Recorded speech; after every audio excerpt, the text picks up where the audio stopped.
And good morning, everybody. Good morning for a happy Saturday.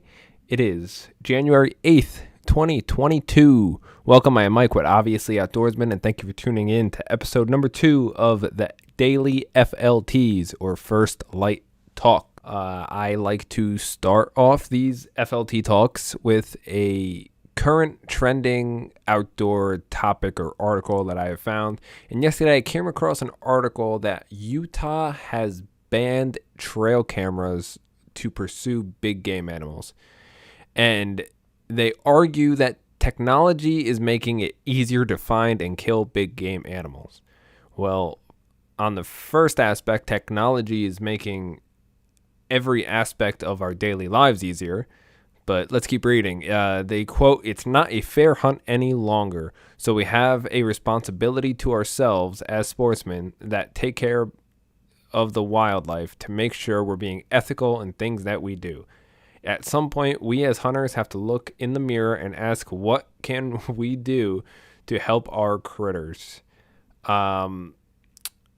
So the fact that they're claiming that technology is making it too easy and it's taking the hunt out of hunting, that is a ginormous blow to Utah, because the modern day hunter relies on trail cameras for, I would almost say, maybe 80% of their scouting. Especially now with cell trail cameras being a giant advantage to us as hunters, the fact that they just outlawed trail cameras just hurts. I never hunted Utah, but I could imagine they use them a lot. I mean, for me, back in Jersey, even down here in Florida, I have cell trail cameras out everywhere. I have a couple up in Jersey still, and I have one down here in Florida. I cannot get out to check these cameras every day or even every week at sometimes with work and life in general. So the fact that I can monitor a deer herd or bear or whatever species I'm hunting, I can monitor that basically from my couch with these new cell cameras. And even with the normal trail cameras where you just set it and forget it, you still got to check them once or twice a month or whenever you want to check them. But it does a lot of your scouting for you. It proves that animals will cross that trail, or they come in on a schedule every day, every other day, only when it's raining or right before dark. They teach you things about the animal that you are hunting, these trail cameras, because unfortunately we cannot be in the woods every single day. But I guess this is just going to take a step back on hunting for Utah. They're going to have to do a lot more just boots on the ground and finding all their scouting by foot. So if they're not in the woods, they are not learning a single thing about what they're trying to hunt. And in a way, I could see why it's trying to make the hunt harder for us, but I know we are going to persevere and just make the most out of it. And it's going to take a lot of luck to get out there, and when you are out there, actually make it happen. It's probably going to make us feel so much better when we actually do get something down in Utah. And when I say we, I just mean outdoorsmen in general. But that sucks for Utah. But let's get on to the topic of the day. You know what? I want to take a step back real quick. I say that sucks for Utah, but that sucks for all of us hunters, because it's only a matter of time if this theory keeps going around the country, that it's just going to start extending to every surrounding state. It could be Utah one day, it could be Missouri the next, Ohio the next, New Jersey the next. You just never know when it's going to stop. It's time that we take a stand and take a step back on all of these laws that these states are trying to place on us, because we are losing rights as hunters every year, more and more rights, and seasons change. We lose seasons a lot. For New Jersey, we lost the bear season last year. We just won't know when this is going to end, so we do have to take a stand at some point. But let's get on to the topic of the day, and that is transitioning from hunting the rut to hunting the winter. So basically, how do you hunt in winter bow for New Jersey, or just how do you hunt after the rut is over? Now, I have a pretty controversial thought process on the rut, because a lot of people say the rut only lasts 2 weeks, the main portion of the rut, and that it's like the last week in October and maybe the first 2 weeks in November, and that's it, and the rut's over. And I couldn't disagree with that more. Once the rut starts, in my opinion, this is my opinion, there is no scientific data that I know of behind this. Once the rut starts, it doesn't end until their antlers have fallen off their head. Now, before you guys start laughing at that, let me tell you my thought process behind that. Now, there are the fawns that are being dropped or being born early. So we have the early fawns that drop, and them fawns are ready to breed before the end of the year. They will go into heat before the season is over if they are early droppers. And the main, let's say there's early droppers, there's the fawns that are born mostly around the same time, and then you have the late droppers. So the early fawns will go into heat once all the adult does have gone into heat. So once the quote-unquote main rut is over with the main does, then the early fawns will go into heat. And then once that's over, the main fawns will go into heat, and then the post fawns. So there will always be a doe in the area, or maybe not even in the area, depending on the age of the herd and how it varies. If there's an old doe, a lot of middle-aged does, and then you got like one fawn, then that's going to be a different aspect in there. But where you have a piece of land that has very diverse aging, so you have a lot of old does, you have a lot of middle-aged does, and you have a lot of fawns born that year, that them bucks will be tired at the end of that year, because there will just be so many does that go into heat at different times of the year and different times of the season. So once the main ones have gone into heat and they've done a lot of their hard rutting, and then you still see them start pushing around younger does. And I have seen a lot of rut action going into the late part of December, into January, and the latest I've seen is into February. And I'm not just talking like, oh, these bucks are sparring and they're just fighting just randomly, because that doesn't technically mean it's rut activity. That could just mean it's like an aggression thing over food and a dominance thing. But I have seen bucks actually mount young fawns, or let's say yearling fawns. They're almost a year old at that point once it comes to like February. I have seen late fawns being mounted by bucks that late in the year into February. And I've seen it all too many times in January, and I've seen a lot of chasing activity all through January as well. But I do have to say that is dependent on the temperature a lot of the times. If you have a really warm winter, then, or not a really warm winter, but if you have a mild winter where it just stays cool, that rut action will last the whole way through. If you have a lot of heavy snow, I feel like that diminishes it a lot. And if it's super hot, which we really don't get that in Jersey, but I'm sure around the country it changes all the time depending on the weather.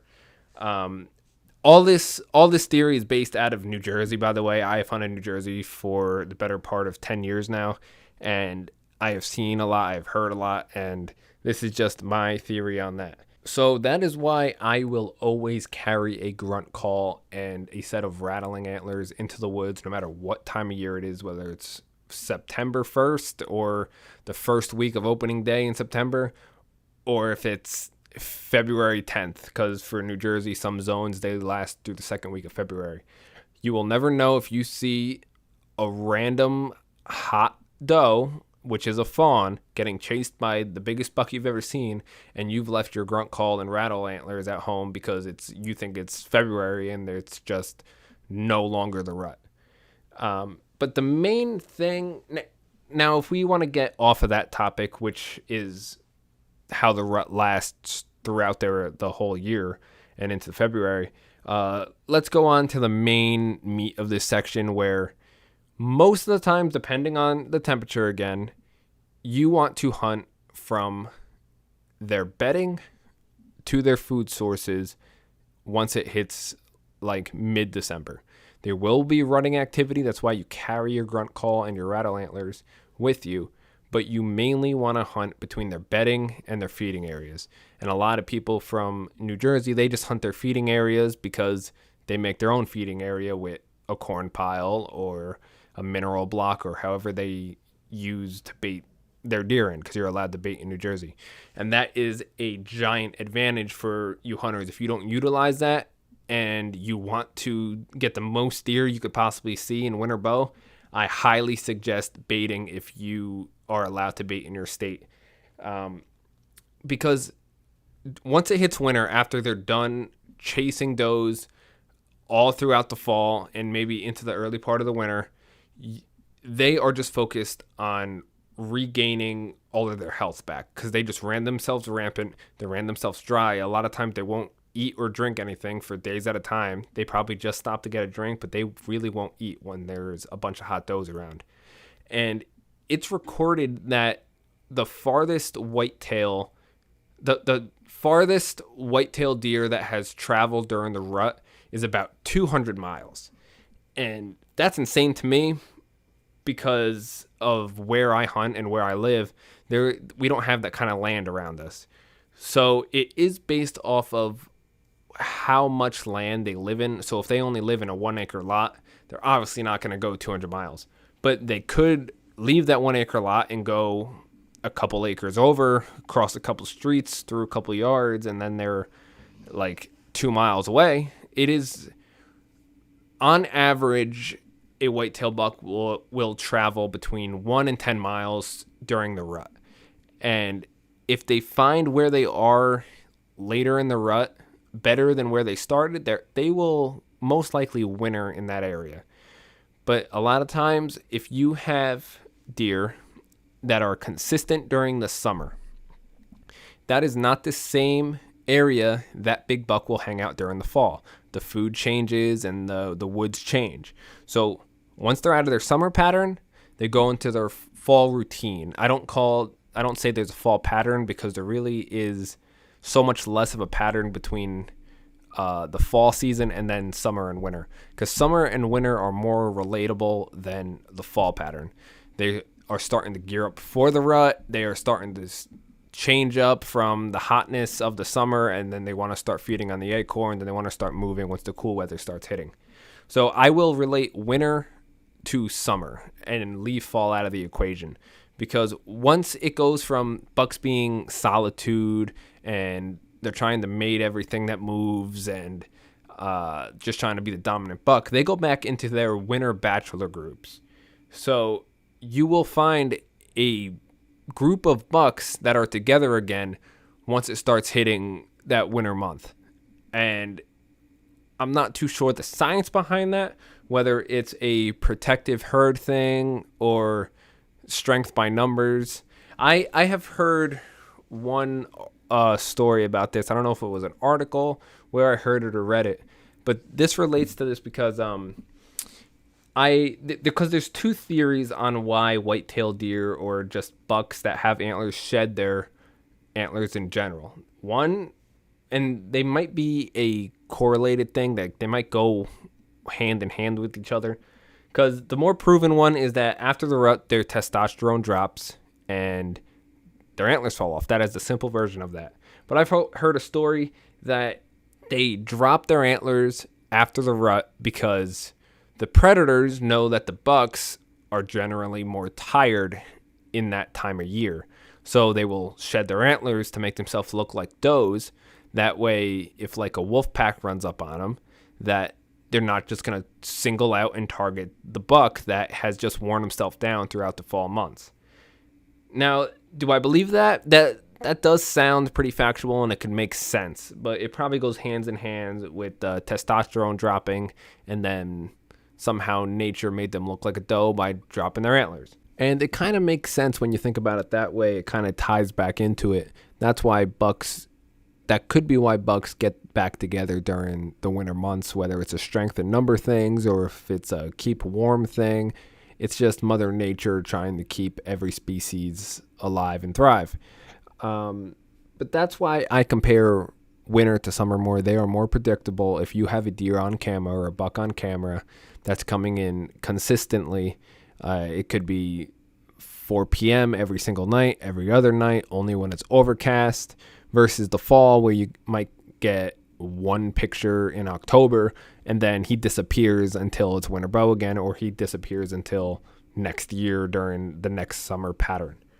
So you want to hunt between their bedding and their food sources. They are only worried about getting warm and fattening themselves up for the rest of the winter.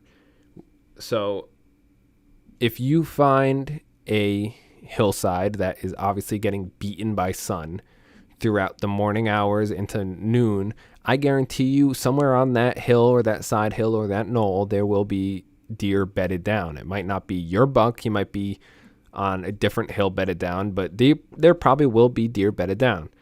We have a spot in like central northern New Jersey where every time we go to this area and we're trying to do bow drives during winter bow, we know that if we push this piece out, and let me clarify what a bow drive is, or just a drive in general. Some people call them a push, a drive, whatever you want to call it. You basically have your shooters with the weapons, whether it may be gun or bow, and you set them up on one end of the woods. And then you have your pushers or your drivers coming from the other end of the woods and scare the deer or push the deer to the shooters so they could have a shot. That is the simplest way to put it. So every time we pull up to this spot that we have permission to be on, we know that there is a 80% chance that there will be deer on this side hill if we push it out between 11 and 1 p.m. Because we know that they've been feeding all morning or traveling at night, and that they're just trying to warm back up once it's sun beating down on them. And we have had great success in this area. Almost every time we do the drive, there will be deer there. But there is another hill that's probably a half mile to a mile away that's a much steeper hill, and they're probably up there getting a lot of sun too. So we know if they're not in this one area that's an easy push, that they're going to be up that big hill. So if you find an area that is just beat down with sun, and this ties into shed hunting as well. If you find a hillside that's just beaten with sun all morning long, then you know that's where them deer are going to be bedded, somewhere along one of them hills that are just getting beaten with sun. So that's where the deer are going to be during the winter as well. And then whether you bait or you have a bean field or an alfalfa field or whatever you're feeding the deer during the winter months, or whatever they're feeding on, whether it's an acorn flat that they're digging up through the snow or just finding random acorns on that flat left over from the fall, or if it's a corn field or your corn pile, you want to hunt in between that. Now, there's a theory that you don't want to hunt over your food source, because if you get spotted by the deer or by whatever animal you are hunting, whether it may be a bear or deer or whatever it may be, but we're going to focus on deer right now. If you get spotted by that deer, then they're going to peg you, and they're not going to come in during daylight really ever again if it's a mature buck. They're going to come in at night to that food source, but they're going to be other places throughout the daylight where you're not going to see them. So you want to hunt in between that. You want to hunt the trails leading to it. And trail cameras are a giant advantage to that, which is why Utah just got a big crutch by them getting taken away from them. You put a couple trail cameras out on the heaviest trails or the funnels. When I say a funnel, it may be a rock wall, it may be a fence, it may be a down tree or a creek edge that they don't want to cross. And you know, basically anywhere in the woods that is more likely to have a deer cross versus just a random tree to put a trail camera on. So you do this to learn their patterns. So if you get a deer that is on camera that's coming in at 6 p.m. and it's already dark, I could guarantee you if you cut back up that trail maybe 200, 300, 400 yards and you put some cameras out on the heaviest trails around there, you're going to get that deer coming to your bait pile during the daylight, and that's where you want to sit. And if you go up there and you have a buck coming down the hill but it's nowhere near you, it's maybe let's say 100 yards off from where your stand is, if you lay out a couple grunt calls or just lightly rattle them horns, a lot of times they will come in because they're curious animals. They will come in, they will check it out, they want to know what that commotion is, especially if they're the mature buck. They're like, I'm the boss. Who the heck is fighting over here? And they will come in. And a lot of times you will get the shot at them. So you just want to be in that in-between phase of bedding and feeding area. But I do want to put an emphasis on deer drives because I am a huge believer in doing bow deer drives, especially during the winter months. Okay, it is just a great technique and a great tool to utilize, but you have to be proficient with the bow. If you can't make consistent shots like 5 arrows into a paper plate at 40 yards, then you shouldn't be taking that far a shot. The majority of shots on a deer drive is going to be within 20 yards. So I want you to just practice and practice and practice 30 hours a day, 30 arrows, not hours, 30 arrows a day into the target at least, and just make sure your shot is on point. Because when they're coming through quick, your adrenaline gets up. A lot of times you lose your rhythm and you forget to do one thing like hold your breath or settle your pin or whatever it may be. You just want to make sure that shot is on point, and you can do deer drives efficiently. It is not a low mortality rate for the animal. A lot of times if you can make it happen and you practice, it is a very effective tool to use. Just make sure they come to a complete stop, you settle your pin, and you let an arrow fly. And a lot of times you have an animal that you just harvested because you were proactive. You got up, you did a couple drives, and you kicked the deer out of their bedding area because they were soaking up the sun and they don't want to come and eat until dark, instead of just sitting in your stand, freezing your ass off for the next 4 hours during your afternoon hunt. So if you guys have never done a deer drive before, I highly, highly recommend giving it a shot this year. We do a lot of one-on-one deer drives here because a lot of times the rest of our group is busy.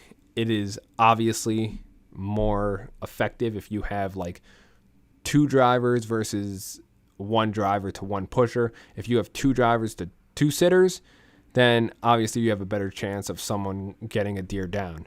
But even if it's 1 driver to 2 sitters, it gives you more chances essentially.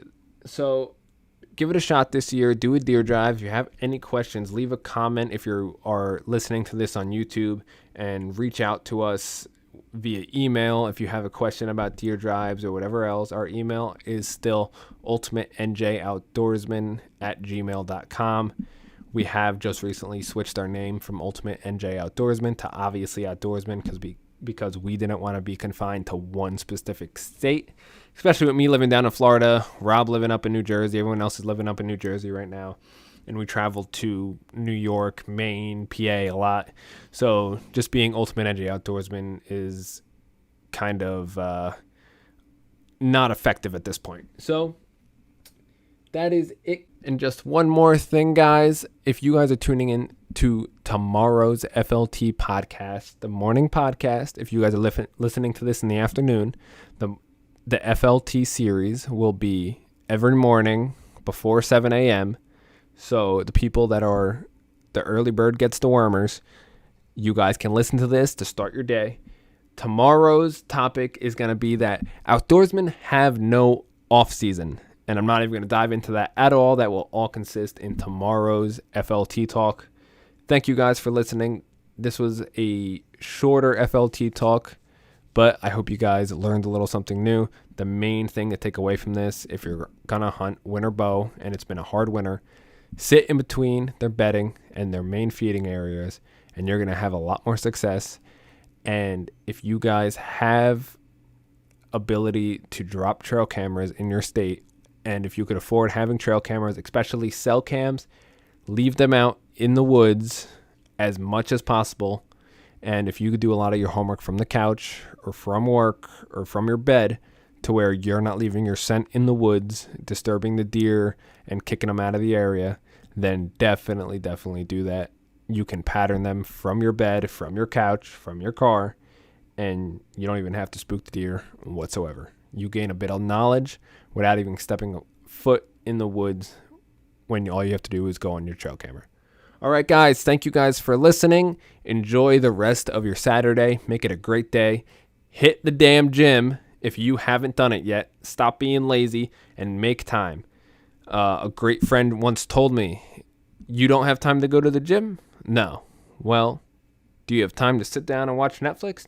Can you walk to the refrigerator? Then you have time to go to the damn gym. All right, guys, check us out on YouTube. Check out all of our outdoor content, hunting, fishing, podcast, how-to on YouTube. And thank you, guys. I am Mike with Obviously Outdoorsmen. Until tomorrow, have a great day. Peace.